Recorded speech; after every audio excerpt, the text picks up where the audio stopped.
ঈদকে সামনে রেখে রাজধানীতে মেইজ ইভেন্টসের দুদিনের প্রদর্শনী চলছে। ঢাকার সিক্স সিজনস হোটেলে শুক্রবার এই ফ্যাশন প্রদর্শনী শুরু হয়। ৩৫টি প্রতিষ্ঠান ক্রেতাদের সামনে তাদের পণ্য এনেছে। বিস্তারিত জানাচ্ছেন লুৎফর রহমান সোহাগ। কুরবানির ঈদকে সামনে রেখে মেইজ ইভেন্টসের ফ্যাশন প্রদর্শনী আয়োজনে ক্রেতা বিক্রেতাদের আগ্রহে তৈরি হয়েছে নতুন মাত্রা। এক ছাদের নিচে মিলছে পোশাক, জুয়েলারি, গৃহস্থালী সহ নানা পণ্যের সমারোহ। ভিন্নধর্মী পরিবেশ ক্রেতাদের দিচ্ছে স্বস্তিতে কেনাকাটার সুযোগ। রুচিসম্মত জিনিস আছে, জিনিস ভালো আছে, কালেকশন সবার মোটামুটি বেশ ভালো লেগেছে। সবই দেখা হচ্ছে, অর্নামেন্টস দেখা হচ্ছে, প্রকারিসও একটু তাকালাম, দেখলাম ভালোই। আসলে শপিং মলে বা মার্কেটে যে এত ঘোরা পসিবল হয় না, এখানে সব ব্র্যান্ডগুলো একসাথে পাচ্ছি।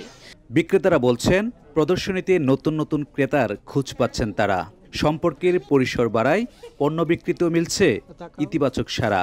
যখন একটা এক্সিবিশন অ্যারেঞ্জমেন্ট করা হয়, আমরা এখানে দেখা যায় 40টা ব্র্যান্ডের মতো আসছি। সো অনেক মানুষ আসে এখানে, সো সবাই দেখতে পায় আমার ব্র্যান্ডটা, সো সেই জন্য আর কি এখানে আসা। ফিমেলদের জন্য হচ্ছে আমরা কুর্তি 2 পিসেস করছি। This is the first time. আমাদের সব ফ্যাব্রিক হচ্ছে ইম্পোর্টেড ফ্রম চায়না। আর হচ্ছে মেল হচ্ছে পাঞ্জাবি করছি।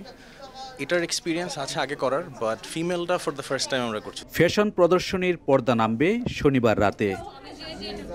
লুৎফর রহমান সোহাগ, চ্যানেল আই, ঢাকা।